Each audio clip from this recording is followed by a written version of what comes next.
In the second-hand set of dimensions, on an astral plane that was never meant to fly, through wavering star mists, see the Greater Tuin.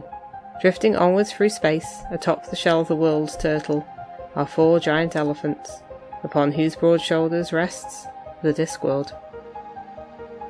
Welcome to Dining Table Discworld. We're reading through the Discworld novels and discussing them at our dining table. Be aware there will be spoilers for the current book and others in the series.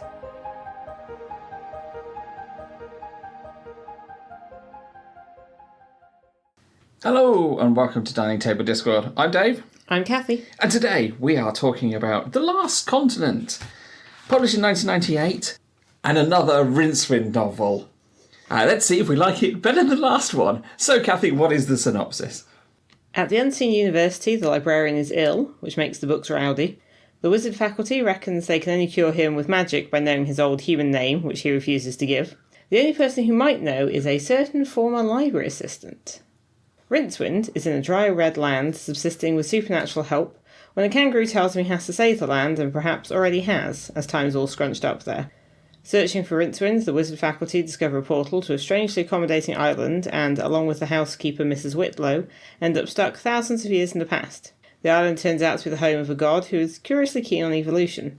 Ponder Stibbons almost stays to research, but rejoins the faculty as they sail away to a sea-girt continent. Rincewind has various adventures in XXXX, running away from as many as he can, encountering rangers, sheep, watchmen, cooks, another wizard university, and drag queens on the way. Until at last he summons the Unseen University faculty back to the present, and finally brings the wet to a place that has never known rain. We understand that the term Indigenous Australians is broad, and that it is better to name specific communities, but as this fantasy is, to quote the author, not a book about Australia, no, it's about somewhere entirely different, which just happens to be, here and there, a bit Australian. So no existing communities are actually named, and so that's what we're going to go with where relevant. So, yes, the big question being, did we like this better than Interesting Times? Yes. I mean, the lack of massive content warning at the start is a step forward. Yes. that was more checking and trying to educate ourselves. I think a context information. Yes, no, that's true. Yes. Yes, not a content warning, a context information. Which I don't know how much we're going to need specifically, but as we'd looked it up. Yes. What did you think? What did you think? So this is one of the few Discworld books I can remember when I read it the first time, because I remember being at the swimming pool I worked in during my second year of sixth form and trying to describe the kind of island with the wizards and the god of evolution bit to a colleague who it turned out, I think, had read Pratchett, did like Discworld, but then I think I felt a bit bashed about it in some way because I was quite an awkward teenager, so didn't really chat about that much. But that does mean that I can therefore pin that I must have been 17, 18 when I read it, because there's a lot of other ones that I read between the ages of sort of 15 and 18. Well, I just read a lot of them in a short time, so I just remembered it was the Australian one, and I didn't remember much about what happened with Rincewind at all. I remember there were some drag queens and was a bit confused with that until, I guess, some point not too long later, I saw Priscilla, Queen of the Desert, and I was like, oh, okay, it's about this. And then, that's... Yeah, I think this one was for me, it was the Australian one, and that was about as far as I could have remembered before reading it again. I'm sure I've read it a couple of times, leading up to this, but it would not be one I go back to primarily because it's a Rincewind heavy book. I think I'd only read it once before, yeah. It'll have been on my Discworld shelf. So I'm going to go, it's all right. Yeah. All right, mate. I'm sorry. You said you weren't going to do that. I didn't say good day at the start of the thing, so I'm I mean, yeah, I quite liked it. I suppose it's coming off of one we particularly disliked in this sub-series, and so therefore the only way is up. Yeah, I think I'm going to poke quite a few holes in bits of it, but I think that's more because I think it's possibly due to Rincewind I'm not negatively disposed to Rincewind, but I find... I felt that maybe the impression you're giving. Okay. I possibly don't find his books as entertaining, but, that's, But I think I have a few narrative problems with it, but we'll get to that. Okay.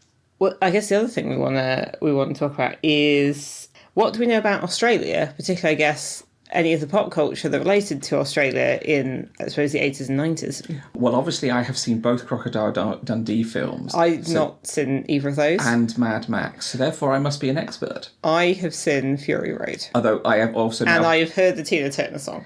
I have also now... as of yesterday, seen Priscilla Queen of the Desert. Because I had seen Priscilla Queen of the Desert, and then you said you hadn't seen it, so we had to watch that. And I've also seen Muriel's Wedding, and I looked up, and those both came out the same year, so that was a good year for Australian cinema. I don't know what's happening the rest of the time in Australian cinema, if I'm entirely honest, but I like both those films. I think one features more in this than the other.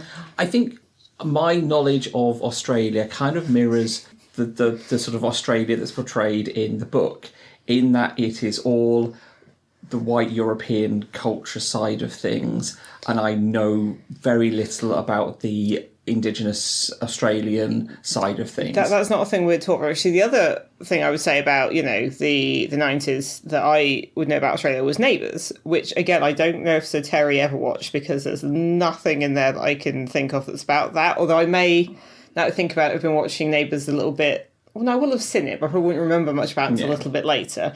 But yeah, there wasn't Ramsay Street or anything, so that'd be the other thing. But again, I'm thinking about it. I can't think there's anything. I don't think they've about ever had a Indigenous. Well, I couldn't say that for definite. No, but it's certainly not something that seems to be particularly in it that I can recall. So yeah, I think we've seen pop culture stuff based in Australia. We've seen that Simpsons episode where they go to Australia. I watched Round the Twist. Oh yeah, I watched Round the Twist as well. Yeah, so so I think we have enough context to but we don't to understand the stereotypes that Sir Terry is using. Yeah, but we don't have any knowledge of the Indigenous Australian culture and belief system and myths to really comment on those.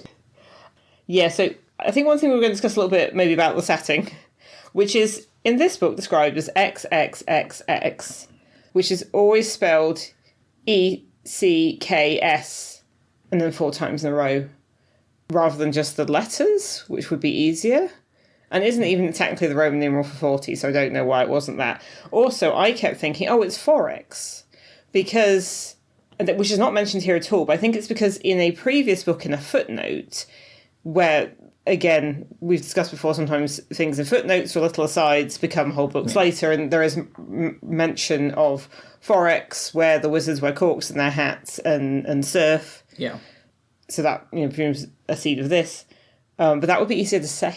Yes. But they sometimes say Exian, which at least is shorter. But I just remembered it either being the letters 4 X's in a row or 4X, which is not actually in this book. So he'd obviously changed his mind on that a little bit. I think that's confusing about this, as we've mentioned, that most of the stuff about Australia we're aware of is from the European settlement culture, is that in XXXX... it's unclear what the split or the situation is between Indigenous people and later arrivals, but there's no colonisation, which makes it kind of weird and perhaps doesn't really work as a comparison, because a lot of the sort of mystical stuff seems to be, at least in aesthetic, related to Indigenous Australian, I guess, artwork mostly. Yeah. But a lot of the stuff, as you say, the cultural stuff we're seeing is familiar to us as people who've only seen things based on the kind of coloniser culture. But in this, the whole idea is that people just arrive on driftwood with camels. Yes. And, which I'm sure is a reference to something. Maybe people actually taking camels to Australia. I did not look that up. I mean, obviously people have taken a lot of animals to Australia, and that, yes. And that's why they're very strict about things now. Yeah. But the point is it's unclear most of the time whether anyone is Indigenous or a later arrival, apart from one character who is incredibly xenophobic. And at one point there are people who are also animals, which I'm sure is a reference to something. Yeah. There'll be a lot of references in this we're not getting, which at least we know. But yeah, it's sort of weird because it doesn't have that colonizer thing, because Yeah. any people who arrive later who aren't, I guess, indigenous Exians. And again, the word indigenous is only used, I think, once or twice. I mean, it does. You do get the impression that there's definitely, an indigenous peoples that live there, but we never really see them. So a lot like Neighbours, actually. I mean, yeah, there you go. I know. I wonder partly if it's Or Muriel's Wedding, in fairness. if it's easier to joke about the colonizer, the Western European colonists side of things, rather than a culture that, let's be honest, has been massively oppressed, massively, a huge amount of it is lost. The people that, Yes. I think it would be difficult to do that well. Yes, if you're going to make jokes about anyone, it kind of has to be the colonisers, doesn't it? Yeah. No worries. Well, that's the other thing. Obviously, there's various phrases in this which were Australian. And so the thing about coming the raw prawn that gets mentioned a few times, which is clearly, are you having a laugh? Which I'd forgotten was even a phrase until we rewatched Priscilla. But then there's also no worries, which I had forgotten came from Australia, because it's just a thing people say, and I say it all the time, especially in text messages or when I'm inviting people to anything. Or if you can't make it, no worries. So to me, it's like, that's just a regular phrase, but I guess it wasn't in 1998. It's specifically coming from Australia. Yeah. I feel like don't it's American stuff that's come over more, but maybe that's just because in the 90s when I was a child, a lot of adults were very funny and correct you to the proper British way of saying things. And now it's just all on the internet, and fair enough. And yeah. So I think we, in some respects, he makes the right. So Terry makes the right choice of the people to riff and make fun of, and because I think this would be a very uncomfortable book should it have been, if there would have been more. It feels more comfortable than making fun of people in China, which was our issue with the previous one. But is that just because of race? Well, it's because of race, probably. That's part of it. And also, I guess, axes of repression, although I appreciate China, there's a whole lot of big history there. We'll not get into that. Shall we go through some of the characters? Yes. So first we'll talk about Rincewind. If we must. Well, it is his book. Well, we say this. Most Rincewind's books are Rincewind. So if you look at the various sub-series in Discworld, it tends to be, Death, Watch, Witch, Wizards. There's a lot of W's in that. Yeah. It just occurs to me. And then maybe Industrial Revolution, depending on how you're looking at it. But Wizard tends to involve mostly Rincewind books. But as I think we discussed a little bit in Interesting Times, Rincewind and this version of the Wisdom Faculty are only really together in Interesting Times. And this is maybe one where they're actually really together very much at all. And very briefly. I mean, it's only towards the end. But I mean, it was only towards the beginning in Interesting Times. Yes, and then so it's one of these things where you say wizard, but that's actually a few different things. And normally the wizards are people who kind of appear in other books a bit more. I mean, yeah, because you've had them in moving pictures, Hogfather. They turn up all over the place. They turn up all over the place. So yes, this is the first one, which is very, very wizard. Well, I guess Interesting Times a bit, but this even more so. It feels like it's fairly equally split between Rincewind and the faculty. Yeah. So Rincewind. Rincewind in this is doing what Rincewind does best, which is avoiding everything, which I kind of feel doesn't make for an interesting story. I think it depends, but I appreciate you're not enjoying this. I think with this one, because what normally happens is Rincewind is there and he has some travelling companions who he is sarcastic at, or they're sarcastic at him, or they don't kind of, they've got very different goals and aims to him. And here he is largely just wandering around on his own, and he just kind of has... grumping at a kangaroo that appears. Yes, so there's a magic kangaroo. Oh, it's obviously some sort of trickster type spirit, and it can change shape, and we'll probably get into that. There's also the fact that he is... Well, I mean, everyone who's a wizard is getting things way too easy in this. Yes. At least on the island it made sense. But yes, because Rincewind keeps looking under stones and inside hollow logs and things and finding sandwiches and cake and snacks. I think that's the thing. I think in this he's kind of dumped... Obviously, at the end of Interesting Times, he's dumped in the middle of what we presume is the XXXX outback. And, to fend for his... And let's be honest, Rincewind is not too bad at fend for himself. Well, he had the whole thing on that other island before.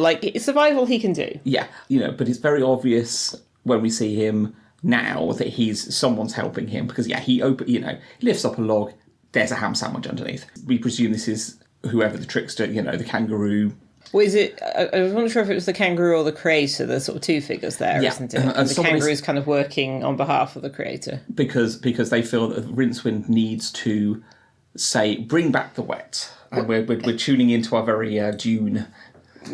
Yes, yeah, I know you said that, and I'm just going to blatantly steal it. Yeah, I was just watching it. It's like, here's a deserty place, and somebody needs to bring in the rain. It's like, no, I've watched this movie, but there's not a girl at the beginning giving me all the exposition. No. Yes. So what happens is that the kangaroo who says his name is Scrappy, obviously you know what that's a reference to, turns up and tells Rincewind. The thing is, though, it sort of explains that the time there is very, like, it's all, I think I described it scrunched up. It's very, so something's been there for thousands of years, but it wasn't there for thousands of years a few minutes ago. And that Rincewind has already saved the world. And if you look at what appears to be very ancient paintings, and the paintings are a big part of it, it sort of shows Rincewind doing something. Yeah. And that must have been painted ages ago because it's like in the rock. Yeah. But obviously, Thief of Time, we learn that they dump a load of, they quite often just dump a load of excess time. Oh, I hadn't remembered that. Yeah, we haven't got to that. Yeah, it's something there. So it's something that we're. I think this is obviously before Sir Terry came up with that as a way to explain any timey stuff. But I think the concept in and of itself, the idea that you've got a place where it's kind of being created. Because that's the whole point, is that the continent, it says last continent, it's the last continent to be created. It is in some senses only just being created, but because the creator is outside of time, all the time's it's all being put there all at once. Yeah. So it's all a bit, which again is an interesting temporal thing. And speaking of Thief of Time, I noticed that there was a mention of Bonsai Mountains, but that was kind of in relation to Pond Stibbons' temperament. Yeah. But so Rincewind does this thing of like, he's given the call to action, he runs away from it, he grumpily resists any attempts to get him to do anything, even though he's told he's already saved the land. And then he just kind of, goes from thing to thing to thing, and there's a lot of bars, there's a lot of drinking, there's some animal people, there's a crocodile called Crocodile, there's a dwarf called Mad, who has a cart that's very spiky. Yeah. Well, I now understood that reference. Yeah, because I've seen Fury Road, and he tries to help some sheep, and then they think he's a sheep smuggler. A sheep thief. Rustler. Yes, is that the term? And then he gets put in prison. He's going to be hung, and then he's able to escape some assistance. And then there's the whole thing about making ballads. And then he just kind of goes through various different stereotypes and things. Yeah, all the stuff about how weak the beer is, how you can drink loads of beer and it's not sludgy and thick like the beer back in Ankh-Morpork. Yeah. There's also, so he meets so many people. I don't remember who he meets, like rangers. There's stuff about like having a horse that can go upside down and stuff. Yeah. But was that the trickster, or was it just like a weird horse? I don't. It's difficult. The problem is every time he encounters an animal, it might be the kangaroo trickster character. Yeah, he's certainly very. There's something called Roo Beer, and he keeping kangaroo posters, and sometimes there's only picture of a kangaroo is probably watching him. And yes, when he escapes, people are more keen on ballads than they are on justice. They want to make sure that they've got a good part in the ballad, and it's which I assume is the Waltzing Matilda reference. There are other references to Waltzing Matilda as well, stuff about whistling, billy boiling. I remember very little else of that song. Oh, and at one point he hides in the opera house is described as like a box of tissues. Yeah, which is like that's not quite how I thought it was in the opera house, but I suppose now you say it. And then there's there's a reference to Peach Melba in that there's a chef who's all upset because he has to create a pudding for this rising star soprano. But the problem is other people have had quite good names, but her surname is Butts, and she's Nellie Butts. So what I'm supposed to do, and then Rincewind basically grabs some peaches, puts them together and says, call it Peach Nelly. The reference obviously being that Peach Melba was actually made in London by a French chef for Australian soprano Dane Nellie Melba. But that's what that's about. Yeah. The joke is peach, but... Yes. He eventually gets to what I think is like the very plot relevant. And the whole point is also he's discovered that there's no water, there's no rain. Like he mentions rain and they want to understand what that is. Water doesn't come from the sky. So everything's always being pumped. They're always pumping out of the ground and it's clear the water's starting to run out and that's obviously a problem. But it feels very much in the background and not a big concern apart from Rincewind thinking about occasionally because mostly he's just trying to run away from stuff and not where he's running to. Yeah, and I think there's lots of... there's lots of oddities. Obviously the implication is this place has never had any rain. Yeah, but there is rivers, there's dry riverbeds, there's bridges over rivers where rivers would be. Yeah, but they're just sandy, aren't they? Yeah, so. it's just an odd. It's odd. I mean, yes, Rincewind does do a lot of stuff, but I feel like with a lot of Rincewind stuff, I feel like he's not driving the plot forward. He's going through the plot, but only because it just happens to take place where he is. I mean, the kangaroo nudges him a little bit in the right direction. I think there's a bit more than that. But it does feel like it's like, well, he's just going through, and I think that's part of my problem with him. He's a very passive, which I appreciate. What is kind of the point? He is very passive. Not quite passive. Well, no, yeah. He's not passive because he is active because he is moving. That's the whole point. Okay, yes, he's always right, but the point is he's always running away from something or like refusing to get involved. Yes, which means stuff has to happen to him, and there is an element of comedy with that. That's quite good. And I appreciate perhaps you don't appreciate it very much, and I'm all right with it sometimes. I think normally Rincewind has some travelling companions with him, and he just kind of doesn't even have that now. So it's just kind of Rincewind doesn't even grumpy. have the luggage. Yeah, the luggage was stuck in rock and then gets mined out. I don't even understand what the hell that was about. Well, how did the luggage... Because the time's all scrunched up, so sometimes stuff arrived... Like, if Rincewind arrived and the luggage arrived different seconds, it was thousands of years apart, because the time is all scrunched up, so that's where the luggage is in rocks. And then some miners dig the luggage out, and then the luggage gets adopted by some travelling drag queens. As they actually found. Which, I think, now that we've watched the film, makes it... Was it Bill or Bob? Bob. Does that make the luggage Bob from Priscilla, Queen of the Desert? Maybe? Yes, the luggage gets filled with shoes and gets lots of little tiny shoes for its many feet. But yes, the luggage mostly isn't in it. Yes, that's the thing. Most of the stuff that normally be with Rincewind isn't there. It's just Rincewind moving through a landscape, meeting a load of people. And then immediately attempting to get away from them. Well, kind of. I know there's the thing we upset some people. So they challenge him to a sheep shearing competition, and he does like the sheep haircut, and then suddenly he does like loads and loads of sheep because like the kangaroo gives him the power to shear loads of sheep. Yeah. So there's lots of various like here's an Australian thing kind of encounters. They'll say something like, "Oh, you come in the raw prawn," and he's like, and he doesn't understand what they mean. So there's a lot of plays on misunderstanding Australian slang. Yeah. And again, people saying their worries, and he starts saying it a lot. And again, I see how that worked in 98, but now that's just a regular thing people say. We've just appropriated that term now, and we have it here too. Yeah. Okay, so that's Rincewind. Yeah. The other person whose book I feel very strongly is Ponder Stibbons, who's often with the faculty. Yes.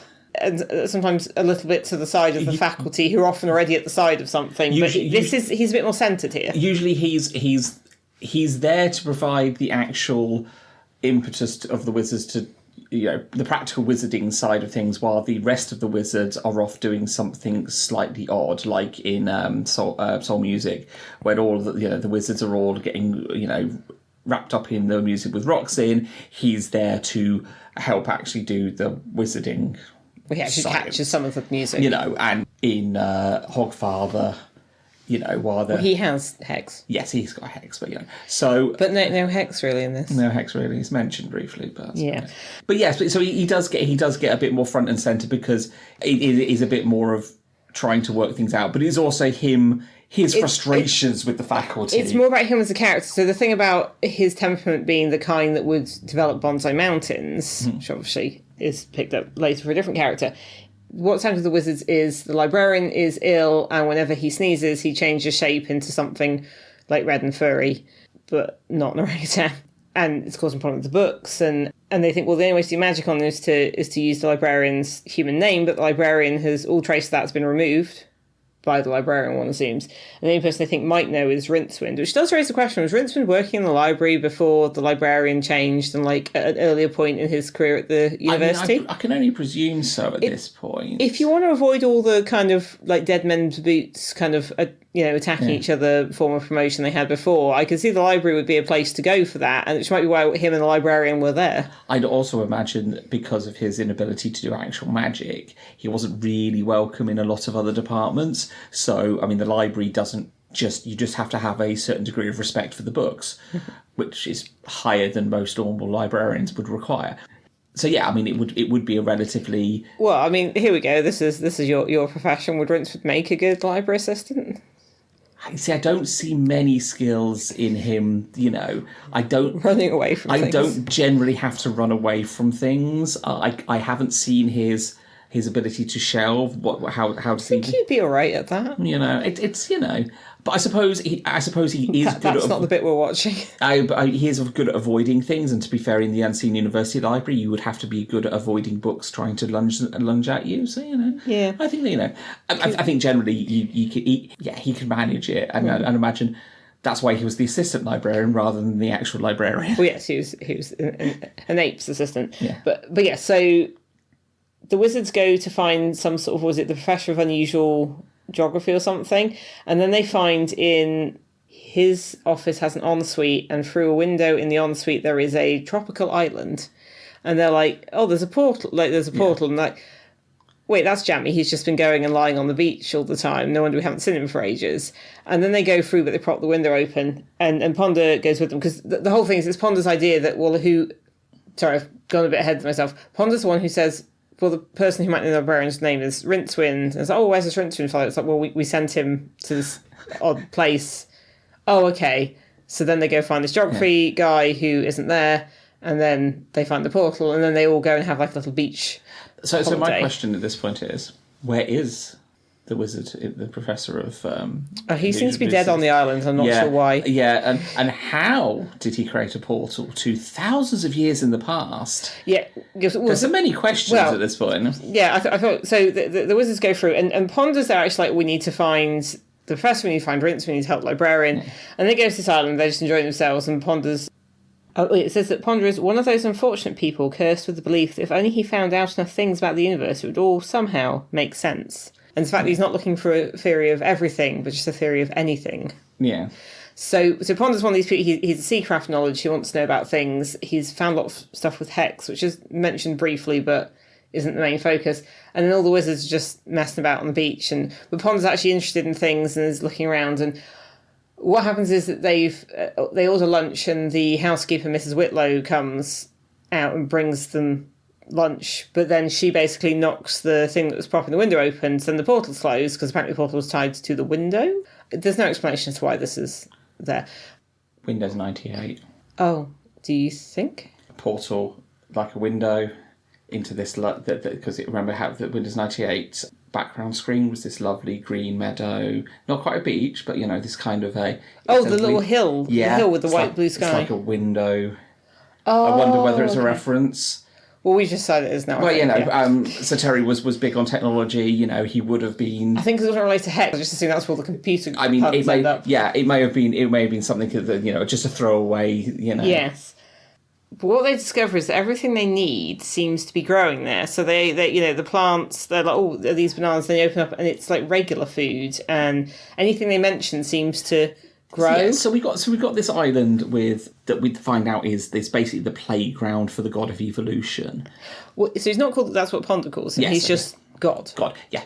So it's an interesting idea that these plants, obviously they want to spread their seeds, they want to, so therefore... And now a load of new creatures have turned up. The most logical thing to do for the plants is to make sure that they are as beneficial to these creatures as possible. But the thing that the librarian notices, and then Ponder picks up from what he's saying, is that there's only one of anything. Yes. There's only every bird, every shell, every plant, there is one of it. It's like, well, that doesn't really work, does it? But the idea is that, they've got...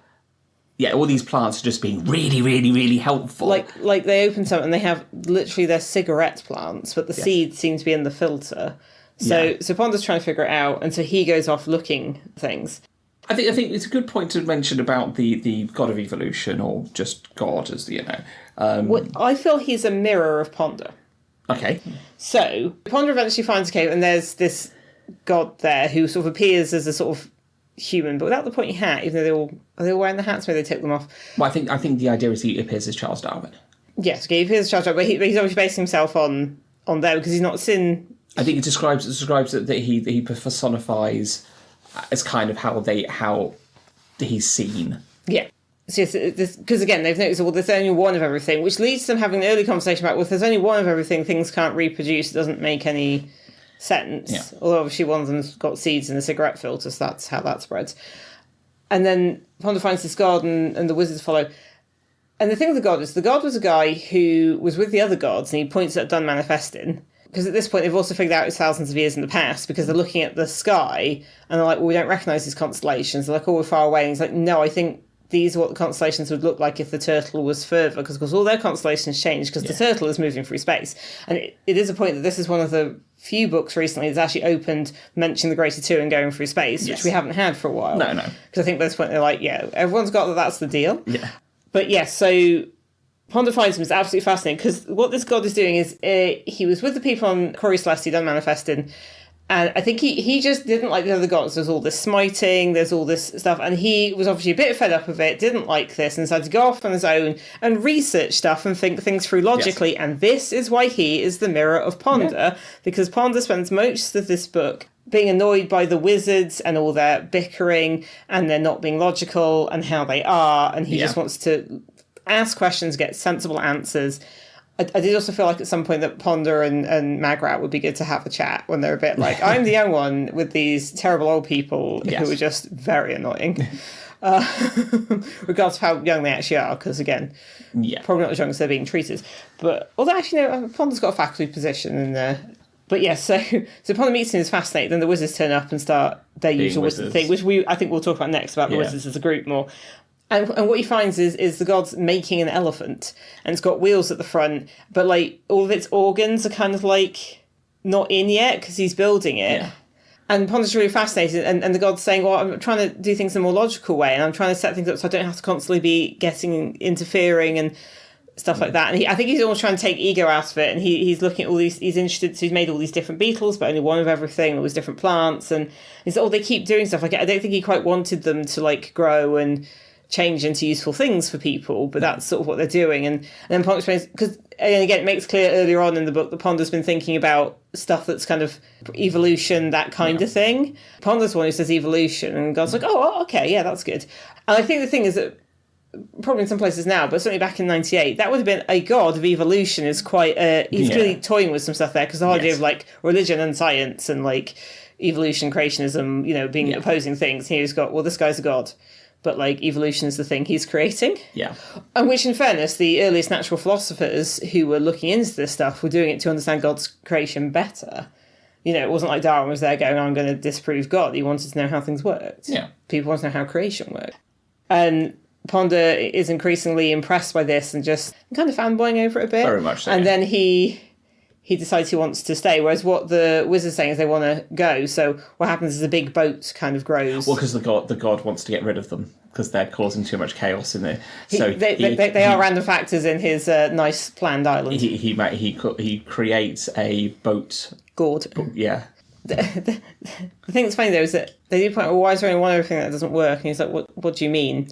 And then this is the bit I can remember, because this was the bit that made me laugh. I think I was trying to explain to a colleague when I worked in the swimming pool, is you then have the wizards who are celibate and frankly very uninformed, as far as one can tell, in that area, trying to explain sexual reproduction to this god. And the bit I remember was saying, the elephant makes never elephants. It's like, well, the trunk's quite handy, but it can't use that kind of detail work. Does it have some sort of tools? And they're trying to explain that the elephant is grows inside the elephant. He's like, that would mean less work for me, but how does that work? How does it get there? And they're all like, and then Mrs. Whitlow comes in, and there's a very funny scene where she's explaining, because she's Mrs. Whitlow. Yes. And the idea is that the wizards all move away, and she's explaining, and at one point the god just goes, "It what?" And it was like, what are they talking about? Like, I don't want to know. And it's just very, I remember being amused by that when I was a teenager, and I'm still quite amused by it now. That's fair enough. And I mean, you kind of, Mrs. Whitlow is kind of, that's her point in this, other than to be subject of annoying. Yeah, anyway, I'll get to that in a bit. Sure. But yeah, so Ponder, when the wizards are all planning to leave, which is what everyone kind of wants, Ponder's like, no, I'm going to stay. And he says he wants to be the god's assistant. And he's thinking, the god can, and I think Ponder's thinking the god can kind of create like apes and then people, but maybe they'll be better and we can improve things, because the idea is it's thousands of years in the past. So actually, now that I think about it, thousands doesn't seem very long at all, but it is a Discworld, so we'll not. Maybe that's part of the joke, in fact. And in fact, the god's the one who says that, the closest continent's over there. it's being created at the moment, you can still hear he's acting like it's a building site, like you can hear the construction noise. Pond decides to stay, and then the god says, he says how much he likes beetles and all sorts of things. And he says, I'm working on something really great. And Pond's like, yes. And the Ponder's thinking, what is the highest form of creature? Obviously man. And then the god shows him his creation, and Ponder races to the beach, jumps into the sea, and gets back on the boat. And it's not until later it's revealed, the god of evolution's great creation that he's working everything towards is the cockroach. I mean, to be fair, cockroaches are pretty damn hardy. And it was 1998, so there was a lot more talk of nuclear war being the thing that wiped us all out at that point. So that probably seemed pretty reasonable. Yeah. So yeah, I think there's a lot more Ponder. There's a lot more, he's there. He almost gets this amazing opportunity, because this thing, he's the one who wants to research the island. He's the one who gathers a lot of data. Yes. I mean, some of the wizards do, but kind of just because they're hungry or Them. But so I feel like it's quite strongly his book as well. Yes. Yeah. Shall we talk a little bit about the wizards as a group? Yeah, I mean, I think that's the best way to talk about them, because they are kind of, Well, there's Rincewind and then the others. The others. Yeah, I mean, I like the wizards, but I felt there was too much wizards. And I think they work much better in a tertiary supporting role in a book. Yes, it's probably like the other thing. It's like you want something else major and then wizards minor, and this is more kind of equally split between wizards and Rincewind, who's also a wizard. So it's kind of all some kind of wizard. Yeah, and I mean, they don't do it. Got very much annoyed with the kind of all the fawning over Mrs. Whitlow. And especially when it comes to talking about the sexual reproduction later, it's like it implies that they don't really have an end goal for all of this if they're confused by all of that talk. Yeah, I just it struck me as very adolescent in some respects. Yes, despite the fact that they're old men. But the idea is that they are wizards, and wizards celibate. Obviously, previous books have gone into why that's the deal. Yes, and there's something kind of monastic about them in some respects. But yes, this idea that and it's made clear at various points they do still experience attraction and I guess sexual urges. It feels uncomfortable to talk about this because they're not even because they're old, because they're just a bit unpleasant. But the point is, I think they've never developed in that, because they've been basically. I mean, there's a bit where there's a lot of talk about how wizardry used to be, like with the fighting people, and like the plural wizard used to be war. And it actually says that the Unseen University specifically exists to contain the wizards, which is the opposite of witch magic. You want witches in the community. Wizards, you need to put them away somewhere where they can just squabble amongst themselves and eat big dinners, and they are not a threat. And it says something about the most important magical power of all is the one which persuades you to stop using all the others. Yeah. Which I think is quite a good encapsulation of magic users, particularly powerful ones, in Discworld in general. These people are a problem, and they need to be off somewhere. And that's what the Unseen University is for. Keeping them contained. And in fact, the start of the book actually has this whole thing that has these very august traditions, including something where the porters are shouting about losing the keys, which they've been doing for hundreds of years, and the wizards tone it down. The porters no. And it's the idea that the wizards are almost kind of remind me of Versailles, where it's a little bit like we need to just get all the nobles away from Paris and away from their areas of influence, and just in Versailles doing a load of very silly rituals so that they're not a threat to the king. And it's not exactly like that. There's no king in this version, but it is just like we've got a population of people that need to be put in a place, they need to be bounded by tradition and rules and nonsense, and just kept out of the community. Yes, let them do their own thing, but not affecting everyone. Yes, but it does sort of show that the staff are kind of their own thing, which does relate to Mrs. Whitlow to an extent. But it's a bit adolescence, because it's the idea that they've never therefore really socialised with women. That women are, I mean, this was shown in Equal Rights, women are people who aren't allowed in the university, but they're going through the servants' entrance because they're servants, and they're kind of just like furniture and stuff almost. But But then Mrs. Whitlow, who I guess is the main one the wizards have ever spoken to, as she's the head housekeeper, is a woman they have interacted with, and probably the only woman they've ever really paid much attention to. Yes. Despite there obviously are maids around, like it's mentioned. Because I think Mrs. Whitlow's worried that the maids will start slacking off if she's not there. Yeah. Some of them, mostly Senior Wrangler, but later also the Dean, possibly catch it. But again, that's quite adolescent. Like, if somebody gets a crush on somebody, then maybe other people get crushes on them. And this idea that they don't want to do anything. Yeah, there's this ongoing joke where anytime Mrs. Whitlow sort of does, like, the stuff where the Senior Wrangler just goes, Mwah, he, like, makes a funny noise. Yeah. And it's just to show that he's, like, a bit turned on. Yeah, I just... And again, it's quite adolescent. I mean, I sort of found it funny because I think suppose they wouldn't do anything. They're not sure enough, or anything like that. But which is better than the other group of unpleasant old men we had before. Fair, yeah, I don't know. I just didn't enjoy that part of it. Do you feel like maybe you've outgrown that sort of thing and don't enjoy? Like, I could see why a teenager might enjoy this more. But I mean, it's kind of funny, but it is funny a bit like, oh, these guys are a bit rubbish with sex. Yeah. And I think I've already had my rant about how women are not strange, unusual creatures to be treated like something other. And I think having got out of that, I'm like, okay, this is what it is. And I think, and the fact is Mrs. Whitlow seems to be, they seem to be treating her with a huge amount of respect. She was cordoned off, she was separated, she was always safe and fine. Yeah, they were always looking after her. It was just, and to be honest, I imagine she didn't see any of the stuff that they, but it was just this kind of, this... I got the impression Mrs. Whitlow was oblivious to certain things, and that's how she operates. It literally says something about, like, Mrs. Whitlow decided at some point it wasn't worth thinking about certain things. Mrs. Whitlow herself was a perfectly fine character. She was very much a head housekeeper. Isn't she the one that Granny Weatherwax dealt with, like, back in Equal Rights? Remember. I think it's still her. May well, but yes. Yeah, because that's so. So as a character, not a problem with her. She's not in it much as a person, more as a figure of people's interest. I'm kind of glad that Rid Cully was entirely oblivious to that. Yes, he seemed quite annoyed by it. Rid Cully, I say interesting. His management style is actually very. It seems to be in two parts, because when he's... Obviously, there's a whole thing where he stomps around and he shouts at people, but it sort of suggests that in the university he's suddenly very... He's both meddling and jargon-filled, but also neglectful and unconcerned. So quite often he just wants to ignore everyone and just, shouts at people and stomps around and wants to do his own thing. But he also seems to be, like, asking people what their jobs are. Yeah. And there's stuff about him using jargon and them being a lean, mean team. And like having... His doors are always open. Yeah, and then he says, I haven't got a door right now, but just imagine if it's here, it's open. And it's weird because I can see that Pratchett's trying to, riff off of certain management styles and a lot of jargony, buzzwordy stuff. Very prolific at the time. I think it's more normalised now, to be honest. But it was that kind of management. Definitely my door's always open. Lots of jargon. But also, like, there's a bit where the faculty complained that he asked them what their role was, and they're like, "What kind of question is that to ask somebody who works at a university?" Yeah, which I did find quite funny, but. It seems odd with his thing of wanting to be kind of left alone to do his own things. It almost feels there's two sides to it, depending on what Pratchett is riffing off of at that moment. Yeah. Because some of it is like, that doesn't sound very Rid Cully. That sounds more like a different character, but Rid Cully's sort of in that role. I will say he does seem to be being less mean to the Bursar, who was there, but was not actually the butt of many jokes. No, I mean, he is, the Bursar is obviously a bit of a problematic figure earlier on in the series. Well, just because we haven't liked the jokes about his mental health. I mean, and he's not... He's only sort of in it. Like, he's not much of the conversation.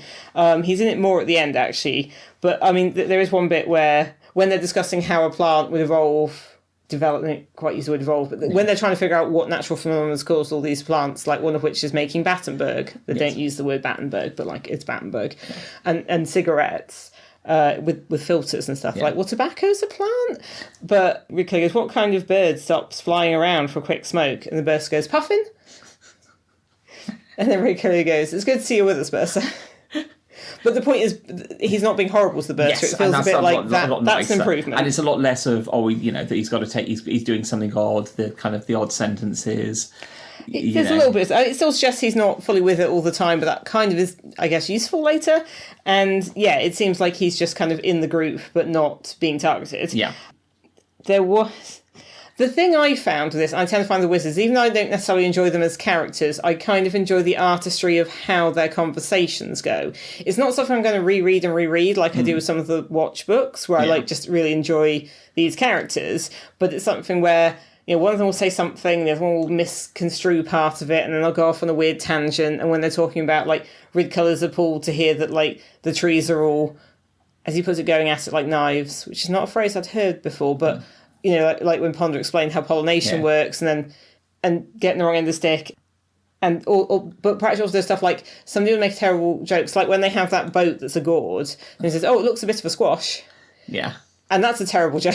That is a pretty boring joke. But it's put in there, but then also they ignore it, and then that person keeps saying it. Yes. And so sometimes the joke is the point, and sometimes it's a side thing. So I think there's quite a lot of skill and usher into how he's done that. So I just decided to enjoy that, I think. No, definitely when you've got the wizards, you definitely do... They have their own feel, and they're definitely... Yes, I mean, I think there is a lot to enjoy around the wizards, and I do enjoy the wizards when they're diluted, maybe. Yeah, and I just felt that there was a little bit too much of them. We don't want concentrated wizards. No, it's like squash. You have to dilute them with something else. Yes. You know, and just in this case, I was not... There's just a little bit too much for me. Sorry, I just realised I said squash again. Yeah, I know, I was just letting that one go. That was unintentional, but yeah. So, you know, but as I say, as characters, you know, they were... And they've all got their own rough personalities, you know. I say rough. Do they? I say rough. I mean, you know. Okay, and this one I understood the Wrangler was the one who originally liked Mrs. Whitlow, and then the Dean came in on it. The Dean... lecturer in runes, I don't know, and then there's a chair as well. I'm not sure. Okay, it's just a massive pointy-hatted, bearded old man. Which is kind of the point as well, I think. Yeah. Anyway, moving away from the wizard. Did we want to in any way compare Unseen University with the new university that Rincewind finds in XXXX? Yeah, we'll get it. So Rincewind, he goes to various towns with names like Did You Bring a Beer Along? And then there's a city which is Bugger Up. So there's Bugger Up University, which is mostly made out of corrugated metal. Yeah. Although they do have a very, very, very tall tower. Well, it doesn't look very tall. It doesn't look very tall at all. No, it looks quite tall. It's a very magical tower because it does a very good, not quite TARDIS impression, but it does distort. No, because it's bigger on the outside. Yes. That's the point. Rincewind ends up at this university. It turns out that the Arts Chancellor there is also called Rincewind, but he's Bill Rincewind. Yes. And he asked Rincewind what his first name is, and Rincewind said, I don't think I ever had one, I don't know. Rincewind's background is very unclear. He appears to have no family of origin, it's not clear what happened, but probably it's very sad. I get the impression he was dumped at the university or the you know, and then that's it, really, you know. In that case, he's quite well adjusted, having been raised by wizards. Particularly the older form of wizards, I guess. Anyway, yes, I think there's been a joke previously about his mother ran away before he was born. Yes. Which is sort of funny, but also sad. Rincewind tries to describe rain and clouds to the Exian wizards, and they can't understand clouds. Like, what do you mean? Like, but water is heavy. Water is heavy. It couldn't be in the sky. Yeah. And Rincewind's there like, I can't really explain rain. I don't know how it works. I just know it is. And then he goes up the tower, which seems like it's very short. I mean, it's interesting that perhaps just a bit like, well, the university's got to have a tower, and it's a bit like, well, that's certainly what my alma mater. So it's kind of their deal. Yes, and then he goes up the tower, and then the tower is actually ridiculously high, and you can see, I think, way around, but it doesn't look very high.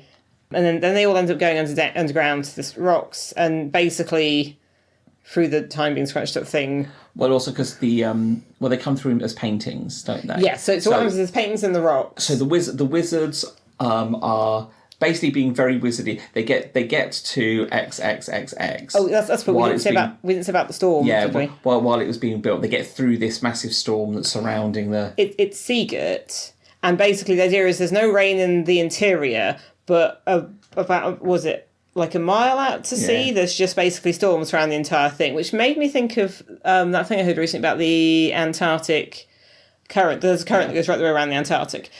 But and the whole thing that the waves get terrible, and then the Bursa learns how to surf, because what happens, it turns out the gourd boat, its seeds are surfboards. Basically, yes. So then the Bursa learns to surf, the Bursa's probably good at surfing, and then they land, but because they're thousands of years in the past, that's when it's being created. Yeah, so they basically run into the creator.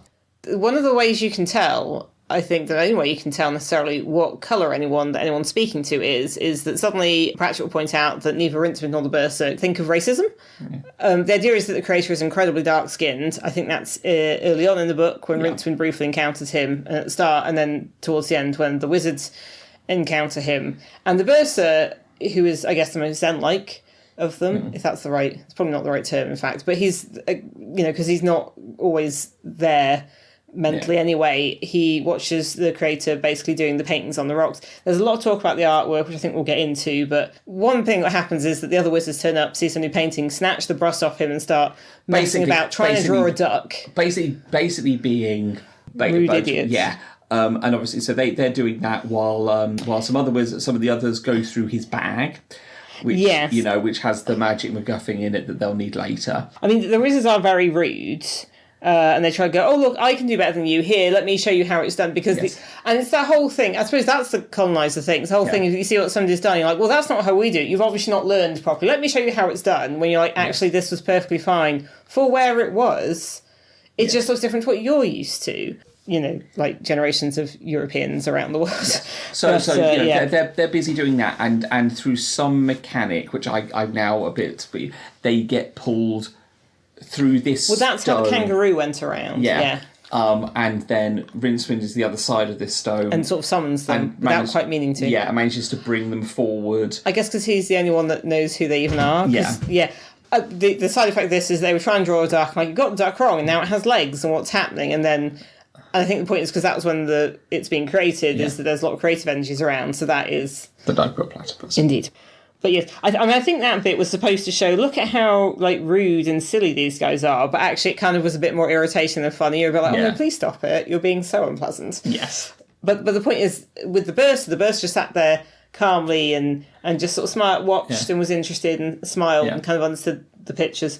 So the wizards, having taken something from the creator and gone 1,000 years in the future, end up... with Rincewind and with the I'm going to call them the UU, Unseen University, and the BU, Bugger Up University people. So they turn up. Ridcully, who's always called Arch Chancellor with a capital A, starts referring to Arch Chancellor Rincewind, but with a lowercase a, and then you're like, how do you pronounce this? Because you have to now pronounce a word with a lowercase. Because there's one bit where Ponder starts going Arch Chancellor, and you're there like. It's like the Ridcully is very much pulling rank. Like, well, we're the very ancient university, and you are some sort of new provincial. Yes. Well, I guess colonial one, except not quite. But yes, they're a polytechnic. Which would have been on par for the time. There's also the bit where it's explained to Rincewind that you can't just sail to or from Forex because of the storms all around it, which has obviously been there for thousands of years, and that's why there's not been any rain. Which we now learn because the wizards took the thing that makes the rain. He's like, we've never seen any boats. You're from Ankh-Morpork, it's a port city. You've never seen a boat from, an Exian boat. It's because they're stuck there. And at one point, Rincewind goes, so this whole place is a prison? Which is obviously a joke to the very... I think common at the time joke, but now people don't really say a thing about, how Australia was at one point a penal colony. Well, at least it wasn't entirely that. That was just... No, we just sent a lot of... Transportation was a thing. Yeah. Again, a lot of jokes or references, I'm like, I don't think people say that anymore, but I do remember it being a thing people said, which I guess is what happens when you read a book from the 90s. The Australian wizards, because they also have a dean. Yes. You don't get much sense of him. But I don't really get much sense of many of them, really. But... it's kind of only Arch Chancellor Rincewind and the dean, but they seem a bit more laid back and pleasant and, Australian. and Rincewind sort of seems kind of fine with them, and then Ridcully... is there very much pulling rank. Yes. Through a lot of this, we have a lot of Indigenous Australian style drawings, which seems to be where the sort of power and the sort of the kangaroo it forms in where it travels by kind of forming as a picture. But the idea is this. But 1,000-year-old picture. Yeah, but the idea is this picture isn't, which is why the wizards are being asked about painting when the creator's painting. It's the essence of the animal, and it looks like there's extra lines and things that denote sort of time and space and so the way the artwork is described is very much that it's not just trying to draw this is what a thing looks like, it's trying to draw this is what it would look like at all sort of points. All phases of its existence. Yeah, which this is an interesting way of describing it. Obviously, Indigenous Australian artwork is very distinctive, and it is very stylised. It uses a lot of lines and dots, and it is very cool. And it's an interesting way of kind of describing that. Mm-hmm. So that's a very cool aspect of it. I think there's the artwork combined with the whole time being scrunched up thing. So Rincewind's there in modern Forex. The wizards arrive in ancient Forex, but they're only there briefly before Rincewind kind of pulls them through. But they're just because Rincewind's shown early on by the kangaroo. a very old, thousands-year-old painting that wasn't there last week. Yeah, of people with pointy hats, and then it looks like it's been covered over a bit. It's almost as if someone had put their hands on to stop them going through. And the idea of the artwork is sort of trying to draw not just the creature, but like its nervous system and its skeleton and its soul. Yeah. And so, but yes, how the kangaroo travels is that the kangaroo will sort of like. Well, the thing is, it starts off as a